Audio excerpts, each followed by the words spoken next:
Hi, hello. This is Josh here. Right here. That's the one, that's me. I mean, if I believed that an I was an actual existing entity, like an individual, as separate from a part of the entire universe, I would designate myself as Josh, because that's just what I inherited culturally. I don't actually believe that. I don't believe that individuals truly exist in the way we think they do. I don't believe in free will. I'm really weird, but I am also making some really cool life-size prop replica weapons from my Tales from Talifar series. This here is a scimitar made of pearlescence, which is sort of the mithril of my world, if you will, my Tales from Talifar universe. And the little dagger. So, these are getting close to done with the sculpting phase on the handles. We'll go into, and that's mostly what I'm going to be working on today. At some point, I've got to really polish up these clear parts. These are made out of plexiglass. And to give you a little context, here we go. We've got this fantasy series by me and my co-author, The Scarred King. These first two books are out, the third is coming, and in this world, we've got actually 12 or 13 novels either developed or in development as we speak.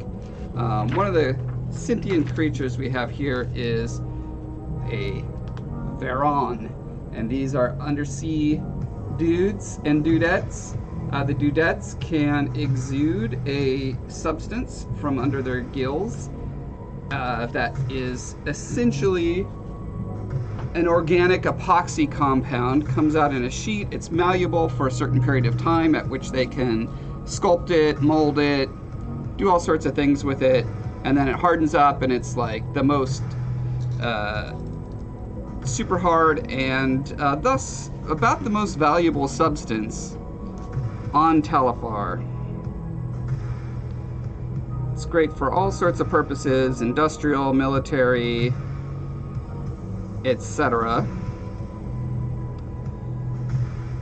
One of the limitations that it had until one of the novels that we're working on now is that it could not be clear enough for optics, such as, you know, spyglass, glasses, that sort of stuff. But through a series of amazing events, our two protagonists discover a way for one of them to produce transparent pearlescence,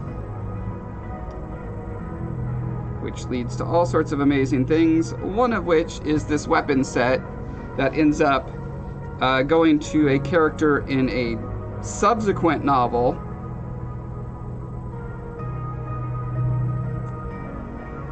And I had these plexiglass blades laying around, so I thought, you know what, this is the perfect time to use these.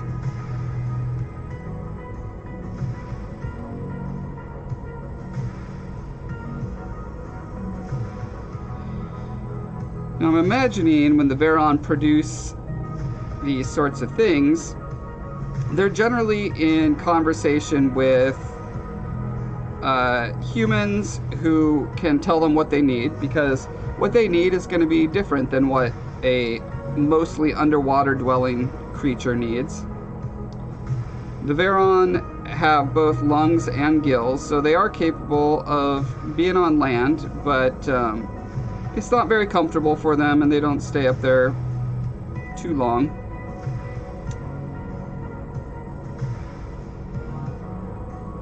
But when they are up there, and if they need to fight, they've got massive jaws and teeth, and a huge tail and tentacles. Like, they're pretty dangerous, right? As they are. So they don't really often need weapons. But weapons that have utility, such as a little saw blade on the top, would be very useful for them for cutting through netting and ropes, cutting through tentacles, because, you know, there's a variety of dangerous creatures that at any point could be attacking their sea castles, which are floating fortresses slash cities-ish, made out of pearlescence. And since pearlescence only comes from individuals, it takes a long time to accrete a floating castle for them, many generations.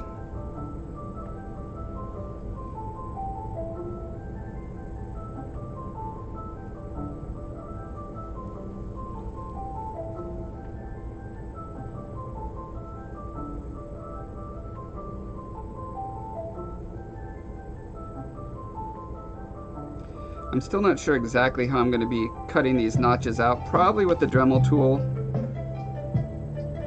But it's useful to draw out what you want first. Not that these lines need to be perfect, but they're at least something to kind of hold it against and decide if it's good or not. You know, I may be cutting away all of the black, or I may just be doing little notches. We'll see. We'll work our way down and find out.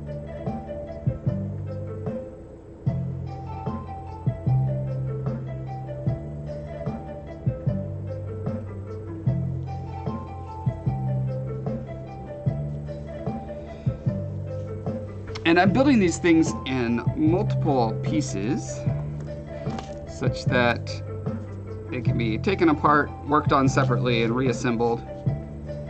It's especially helpful for things like that have two sides that are supposed to be symmetrical, in that I can pop this apart and I can hold them next to each other and see how symmetrical they actually are from multiple angles.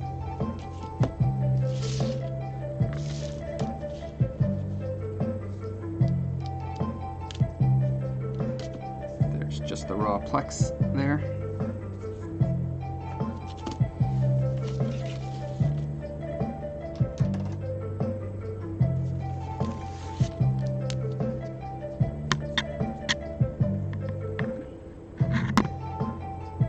Sorry, I'm poking you in the eye with this. Poke! Please wear eye protection at all times while watching the Crafty Creative on Reaper Miniature channel.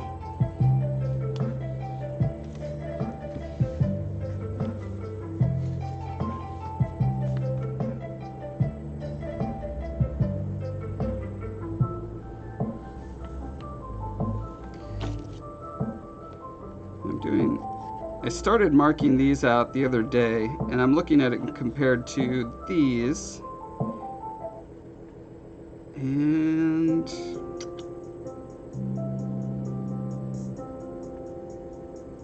well, this is maybe 20 or 30% more dense, which means a lot more cutting, and I don't think it's a particularly huge win to do it that way, so I'm just going to go ahead and flip it over and do my designs on this side and make it more in line with these proportions.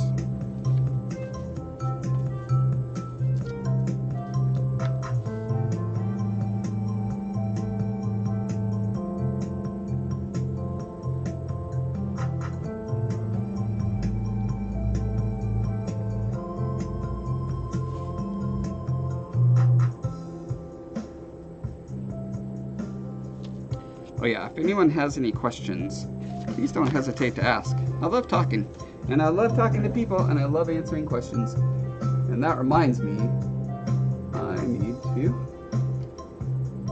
pop this in my Discord so I get some of my own peeps in here too. Where you at, peeps?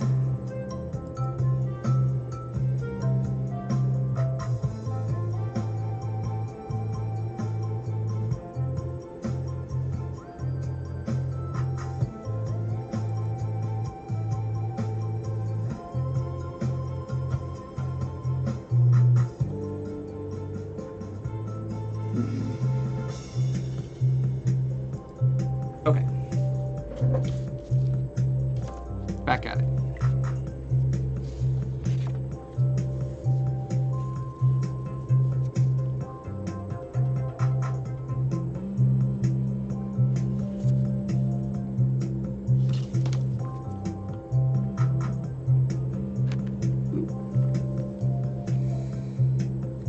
Probably don't actually need to hold it against the sword. It's really awkward with this big giant floppy blade.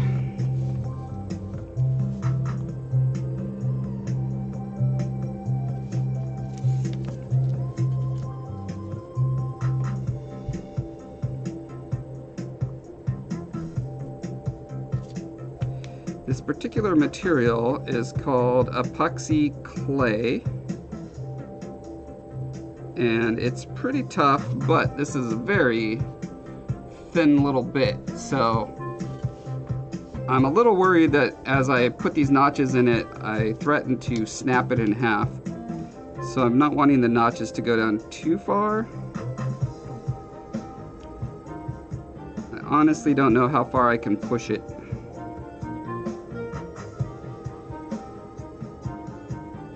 I guess one possibility is after I get it all assembled and like glued in place, then I could go in and saw it down further if I need to. So that means that I can kind of play it conservative for the first cut and getting it set and everything.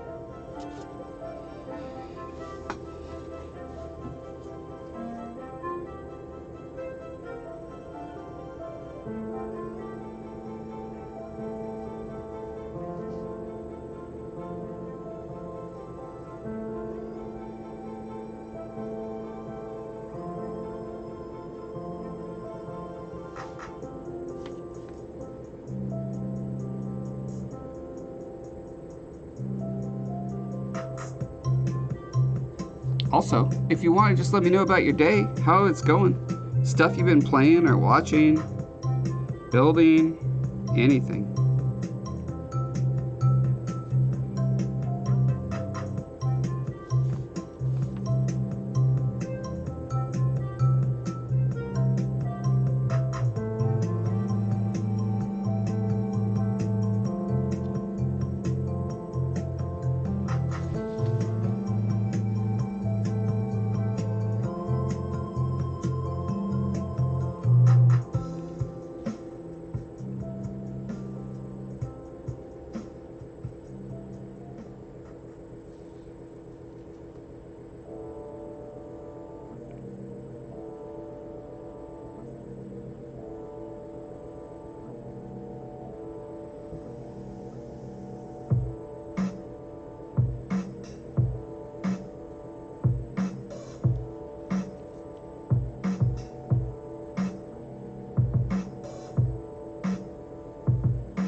Oh no.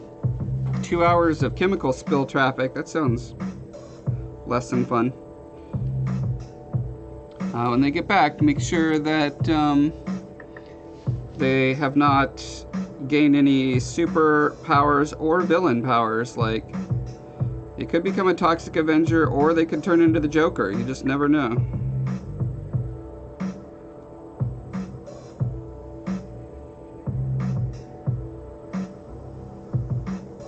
After all, we do live in a society.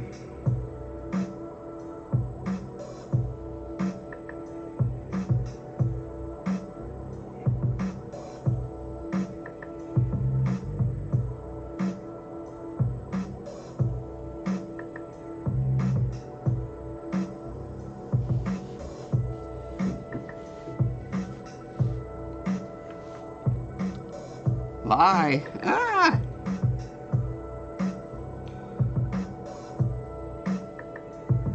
So another possibility you gotta look out for is that she's gonna join a fight club. I said she, I didn't mean to gender them, I'm not sure what they are. Probably human, but either way, yeah, make sure they're not in a fight club. The best way to do is to ask them, are you in a fight club? And if they say no, why would you ask that? Say, oh, you just look like you had the crap beat out of you.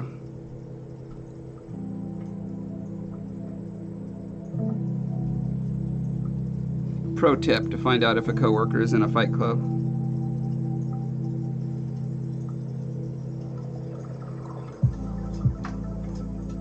Sometimes that's important to know.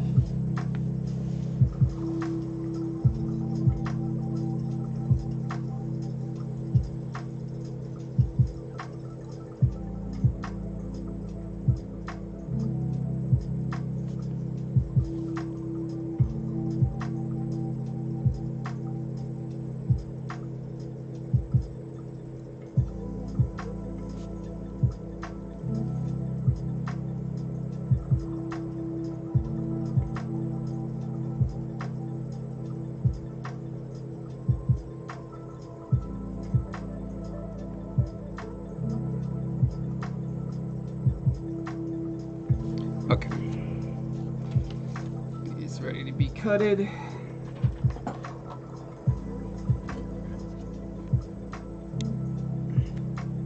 Now the rule is you can't, oh wait, you can't talk about Fight Club, but doesn't that only apply if you are in Fight? Wait a minute. Did I just out you as being in Fight Club?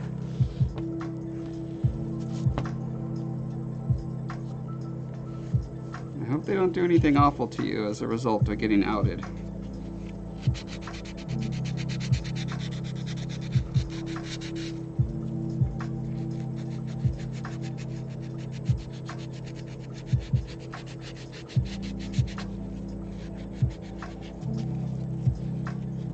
I feel like that's where the test of loyalty with a little bit of lie on your hand is gonna happen. I'm not gonna lie. Although maybe the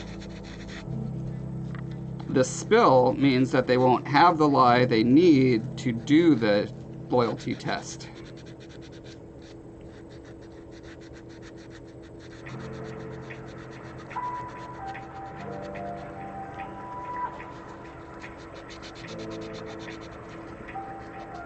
So you might have got off scot-free.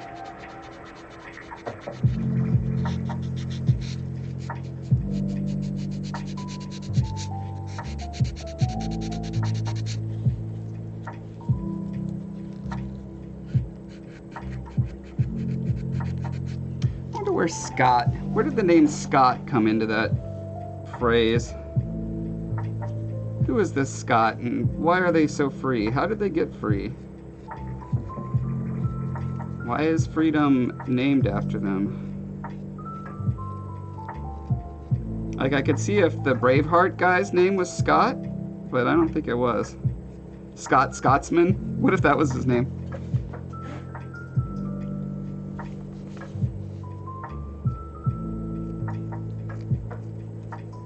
Someone please make a special version of I just forgot. Oh, Braveheart. There it is. Special version of Braveheart where his name is dubbed over as Scott Scotsman.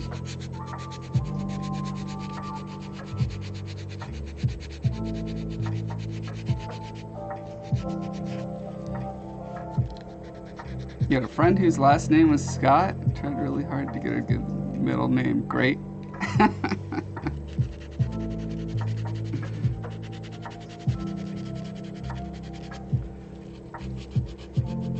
Now, if the kid married someone whose last name was Free and then did the, hyphenated name merge instead of taking the partner's name, she could end up as Scot-free, and she could actually end up being Great Scot-free. How great would that be? Very great.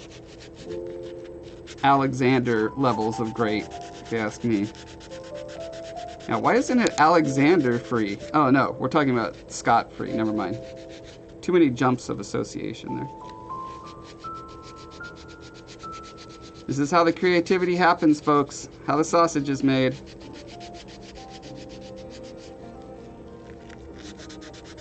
Sometimes it's messy, but someone's got to do it, or no one gets sausage.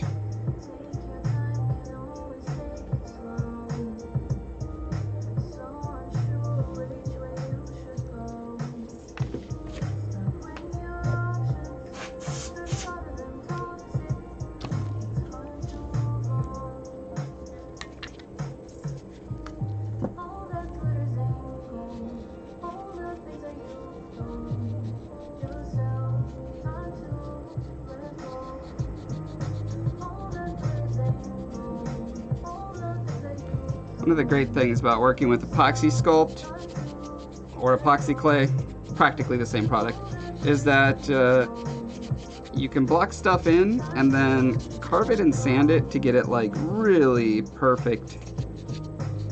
And if you mess up and carve or sand too much, unlike marble or wood or whatever, you just add more to it. So it's both additive and subtractive. Means that it's very flexible and low risk, low stakes, relaxing.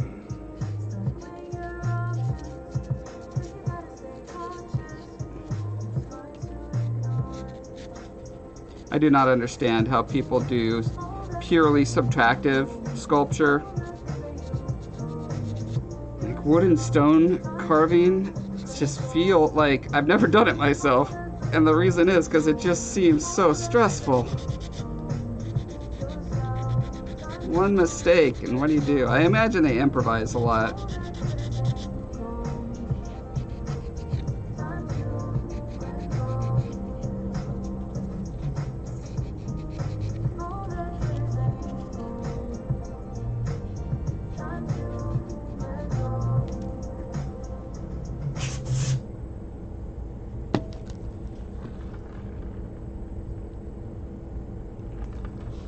Indeed, very fancy.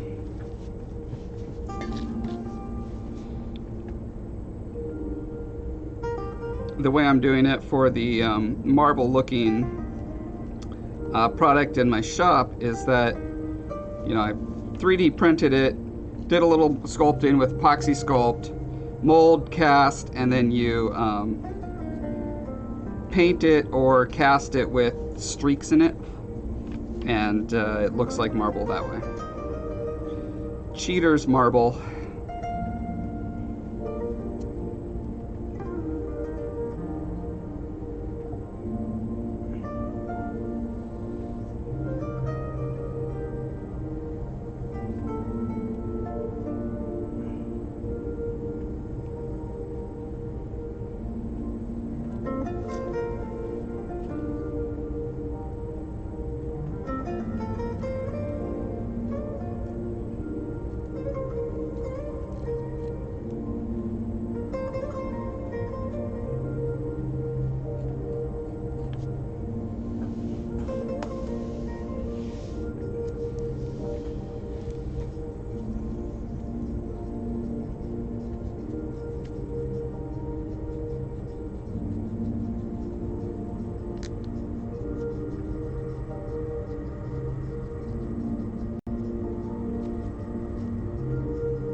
Check out our symmetry or lack thereof.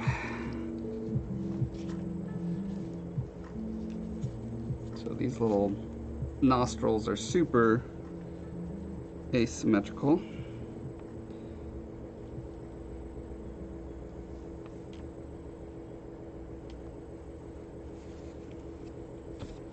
I could either make this blob, let's see, this blob shorter, or add to this blob here.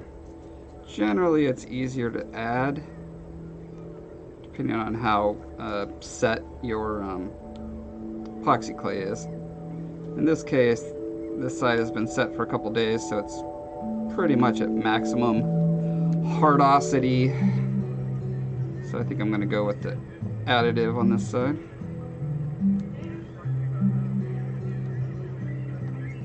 Which involves elongating this little nostril slit.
Don't know if I can handle this kazoo sound for another minute and a half.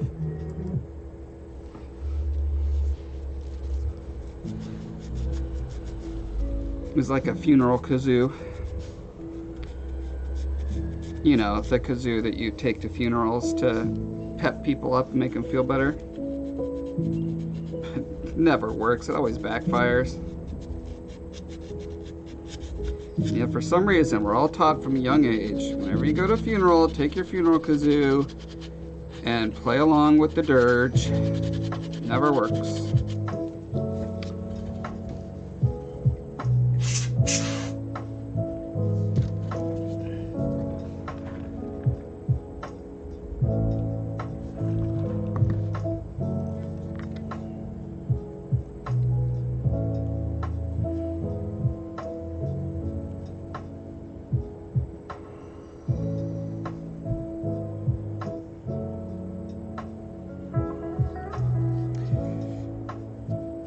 This bottom part, I'm thinking I probably want to wait till I get it all assembled to do this whole like bottom section here and the bottom of the tail fin, because like it's all just gonna come squishing together, and I either need to like do one side and Vaseline the other, and then do the others. It's just like, and I know I'm gonna have to do like a sculpting pass over the top and the bottom after I get it all fully assembled anyway, so I'm just a little worried about leaving that much of the mass for that step.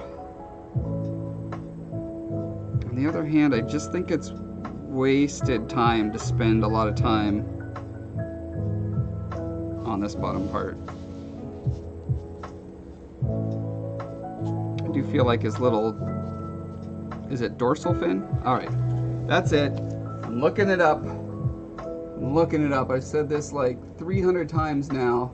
The wrong fin. Let's see. Fish fin names.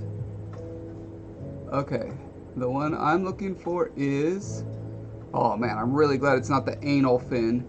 Pectoral fin. Okay, that should be easy to remember. Pectoral, the pecs, it's from the chest.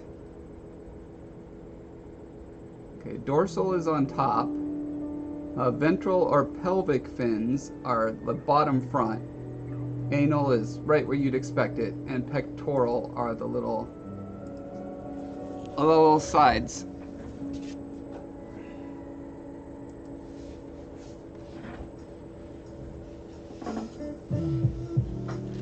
Kazoo is a really well-named instrument. You're right. I'll bet it is a that word for words that are named after the sound of a thing. There's a word for that I suddenly can't remember. Is it an onomatopoeia?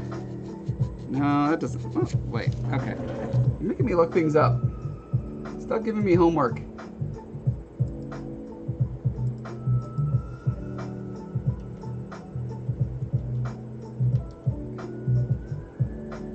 Onomatopoeia, a formation of a word or sound associated with what is named, e.g., cuckoo, sizzle. Oh, I was right. What? How is this possible? I was right on my first guess. It is indeed an onomatopoeia. As far as words that sound exactly like what they describe, or their definition is, one of my favorite words is that, and then my other favorite word is the one that sounds the most opposite of what it is. So here's a word challenge for you. Do you know what pulchritude means? Just based on the sound, what do you think it means?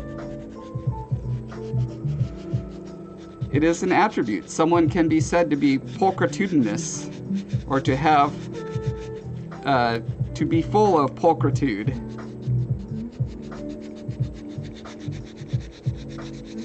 All right, I'm not going to leave you hanging. It means beautiful. Which is great, because it just sounds absolutely the opposite to that. So that's why that's one of my favorite words. And then the one that sounds exactly like what it is sesquipedalian, which is what I am. I'm cursed with it because my mom is a walking thesaurus and dictionary and just raised me this way.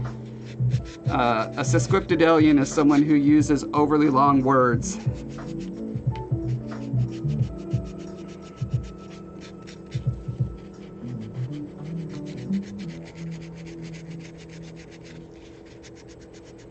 And I hate it because, it's kind of a blessing, kind of a curse.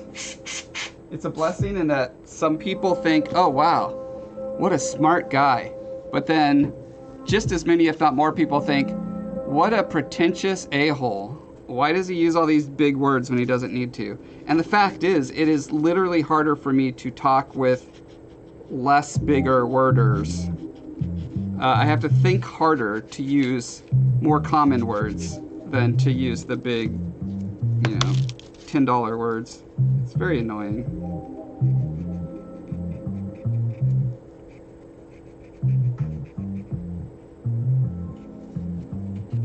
And often the substitute just isn't as, it doesn't get the idea across as well to people who know what the word is. But that's exactly the rub, is that If you're speaking to an audience that doesn't know the words you're using, you're not communicating well, are you? Nay, thou art not.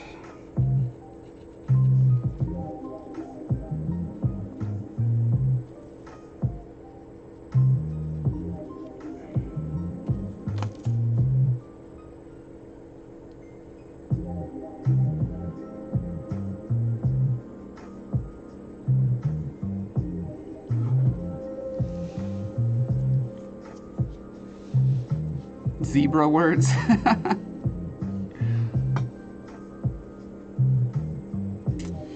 Yep, old doctor expression, scientist expression. Where does that come from? I mean, it originates from Occam's razor for sure, but I don't know where that particular simile comes from.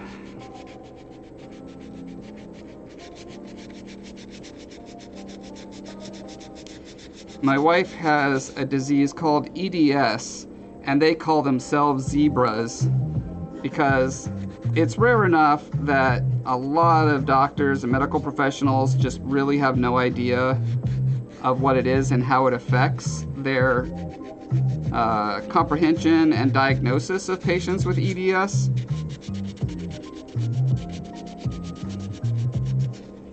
Granted, Heather also hates the designation of zebra, so it makes me wonder. I wonder how many rare disease communities also call themselves zebras. But yeah, it's a play off of that same idea. Simplest explanation is usually the best, also known as parsimony.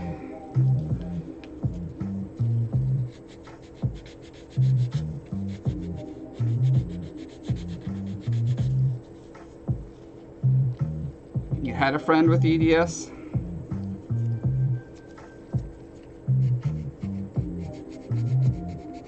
I hope they're no longer your friend because they did something terrible and you decided not to be their friend anymore, not because they died.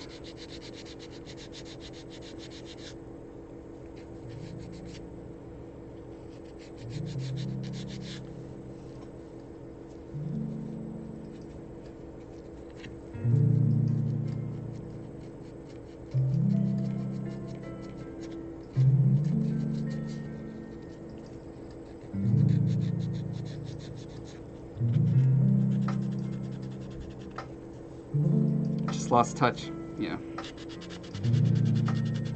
And that's fine. Seasons come and go. People drift in and out of our lives.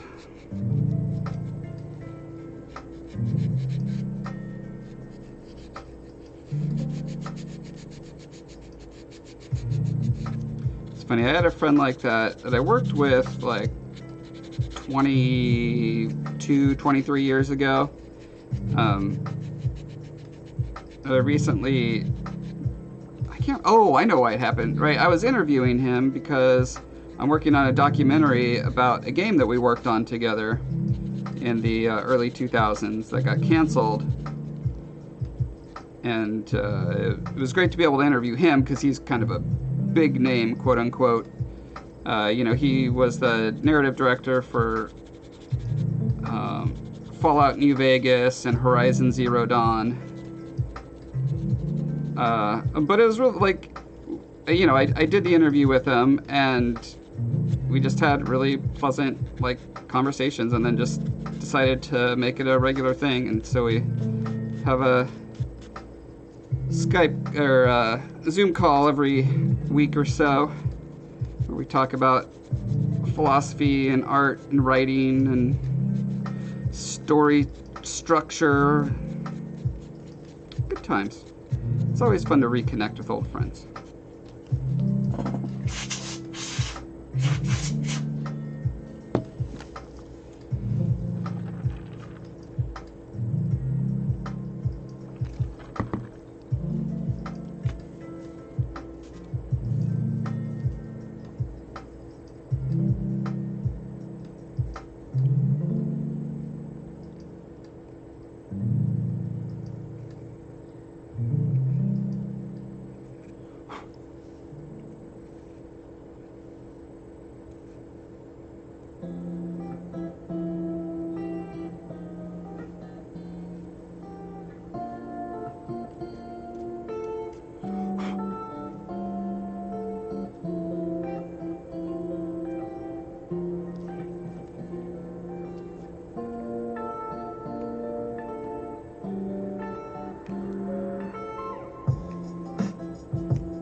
this guy's ready for the next pass of clay.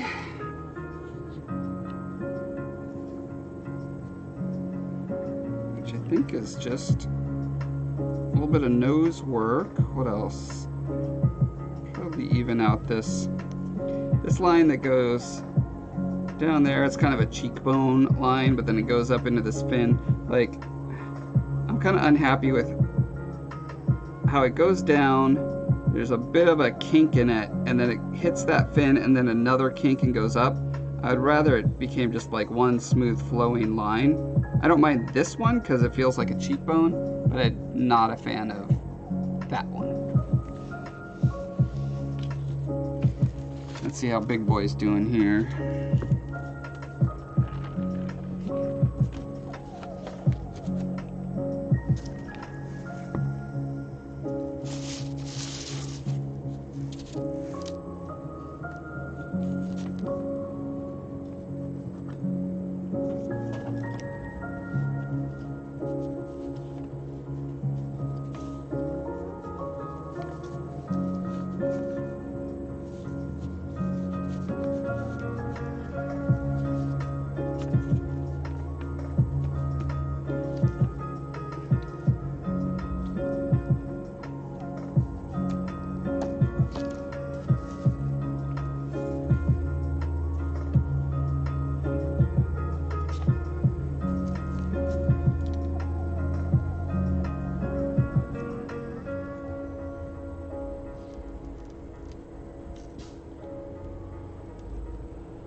Oh, look at that.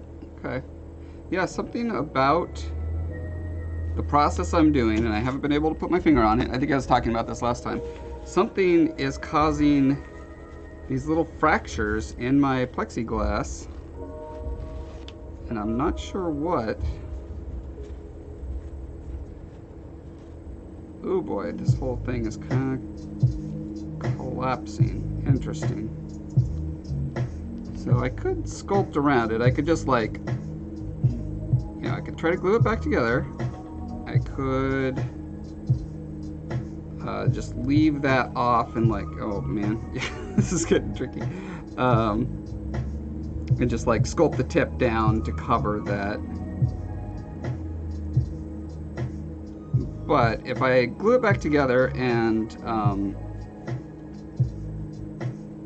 it continues to crumble more and more, then I still have the option available to me. So I'm going to go ahead and try that and see how it works.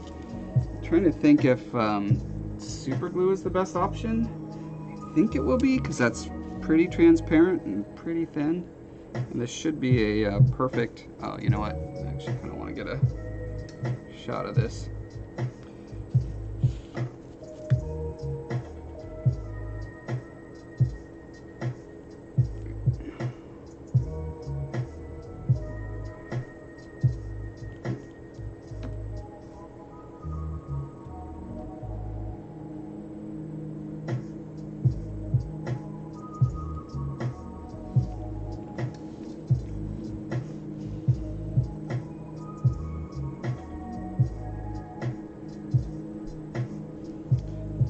Confused now. Where?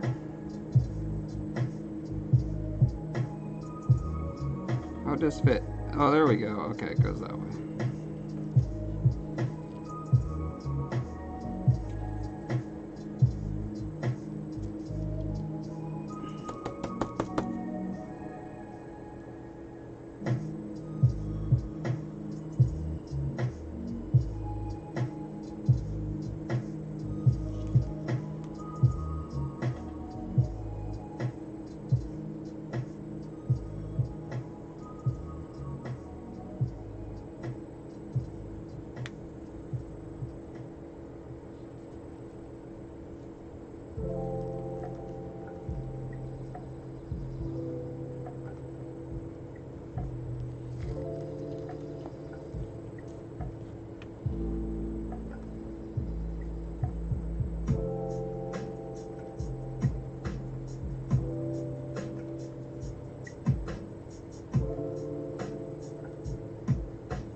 can just hang together.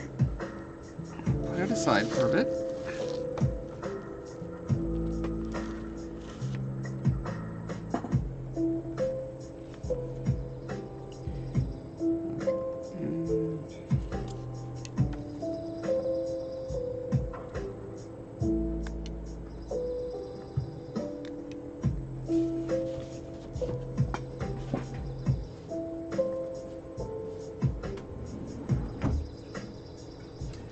Raining outside and got my window wide open.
Yeah, this one I'm also, this has a nice smooth, whatever we're calling this line is, the cheekbone line.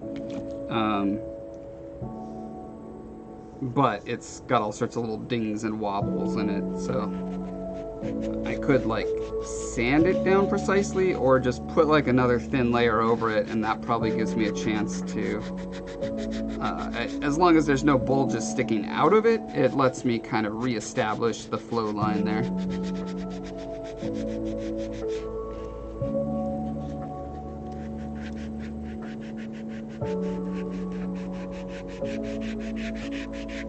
Which is pretty much all I need to do right now, is just sand it to the point where there's no wonky bulges that are going to stick out of where I need the flow line to go.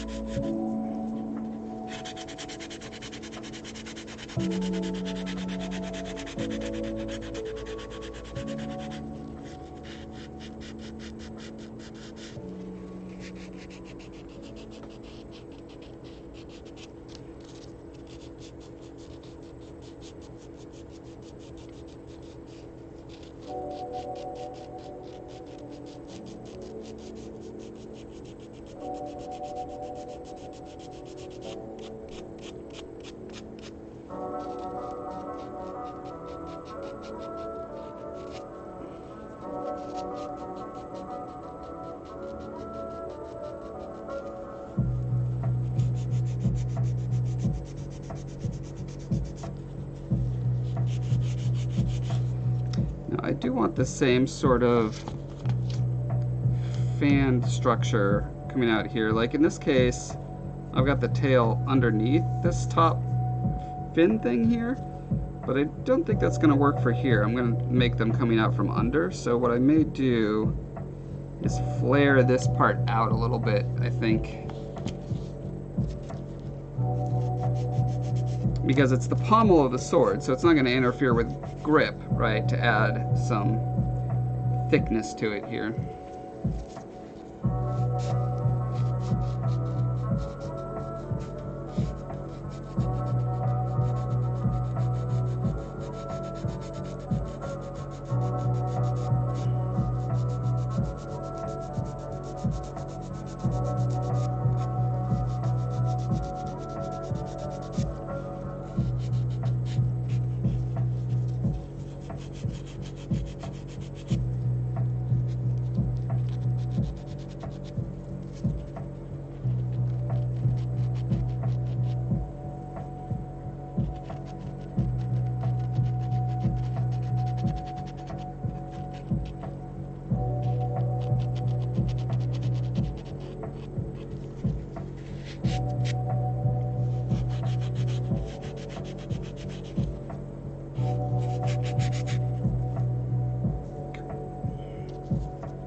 Right, let's roll some dough.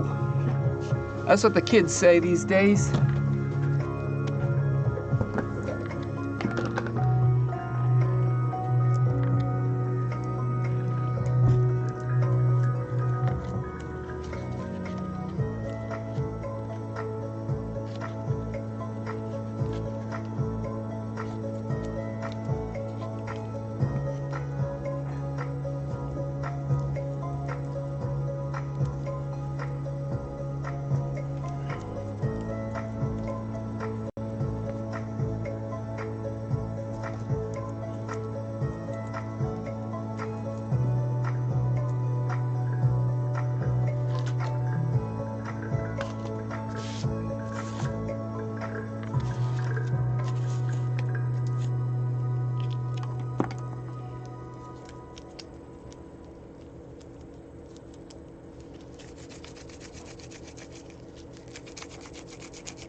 I feel like I kind of need to extend this flaring out ridge further down the tail.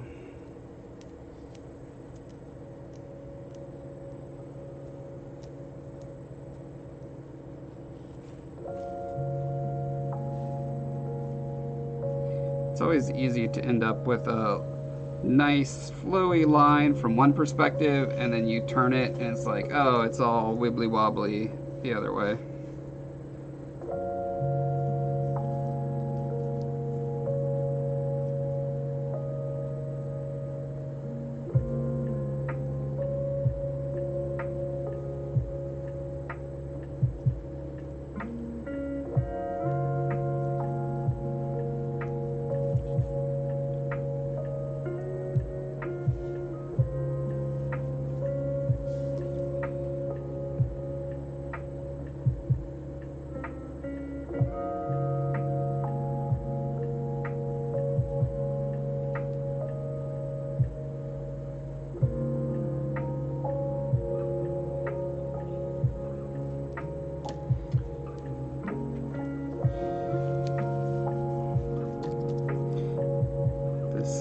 Liquid I'm using here is called Safety Solvent, and it's a product that AVs makes that works really well for smoothing epoxy sculpt.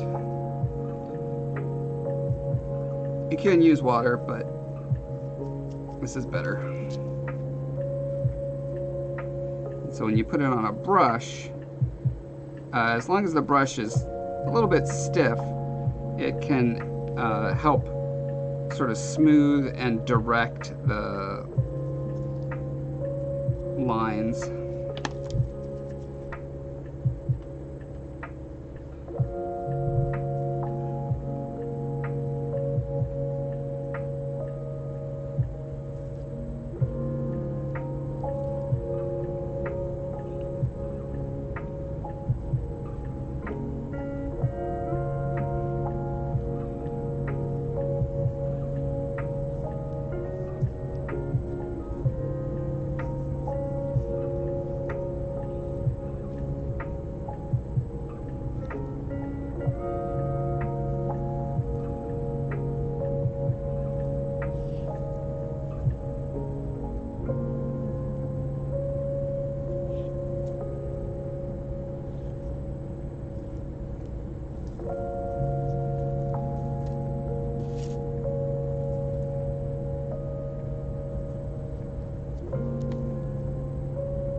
A case where it would have been better to just be patient and fill in this little bit of a unwanted valley on this top side. Just like get this line established and exactly where I want it, let that set, and then come back and blend this in. But I'm being impatient.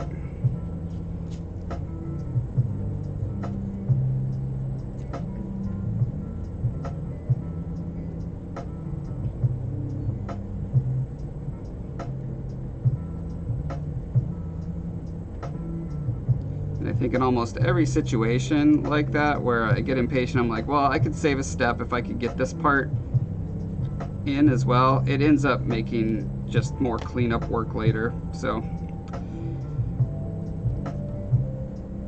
I should figure out a mechanism for stopping myself in those situations.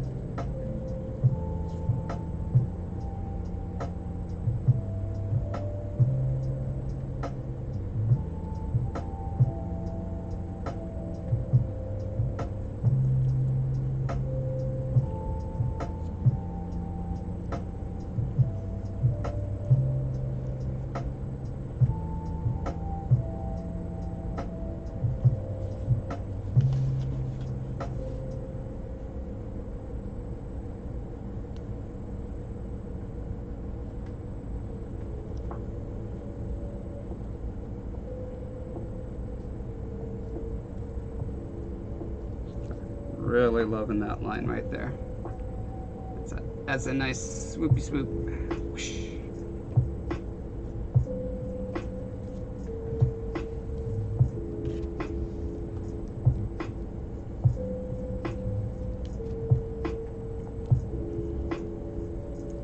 So this is exactly what I was talking about with that sort of, I don't know, valley, I called it. I don't know what else to call it. But here I've got a ridge established. That's where I want it. But I don't want it to just be like this worm sitting on the surface. I want it to resolve into the stuff around it.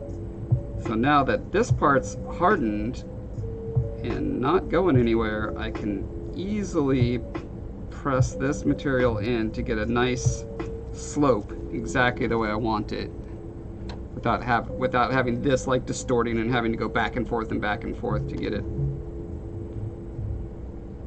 where I want it.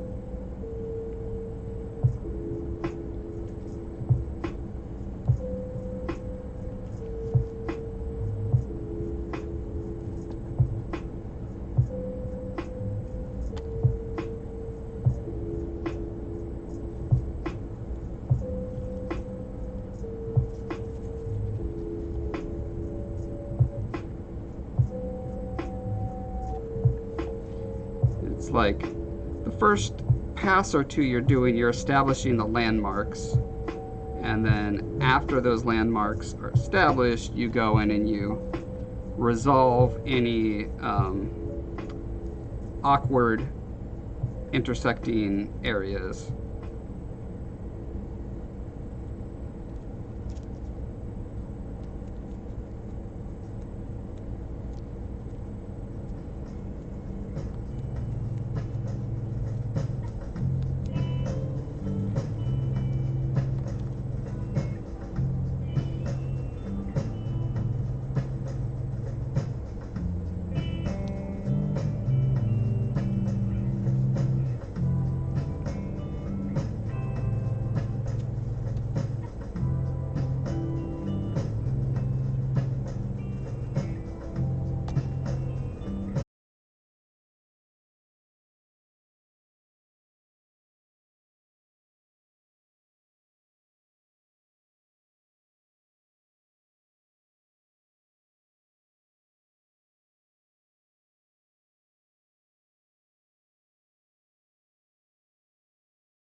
So unfocused.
Alright, looks like we're wrapping up just at the right time. I'm down to my last little blob of clay, and it's time to raid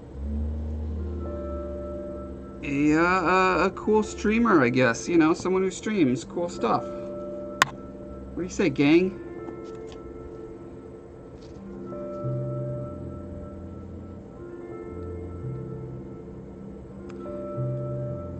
If anything about this process or this artifact I'm working on intrigues you, please feel free to check out my series of novels in the Tales from Talifar universe that I've been diligently working away on for decades, and my YouTube channel where I teach sculpting and other art and design stuff. Check it. And with that, I'll bid you a fair adieu.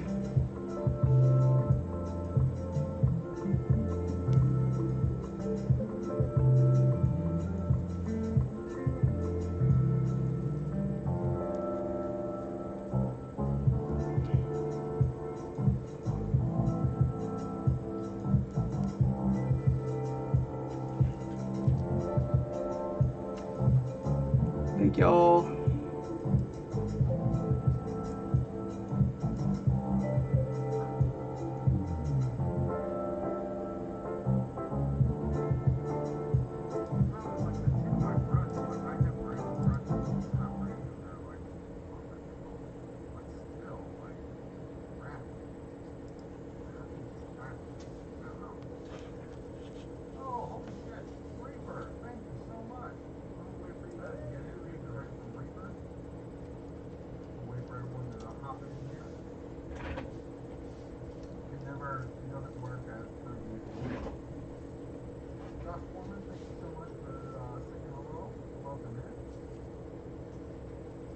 guys don't forget.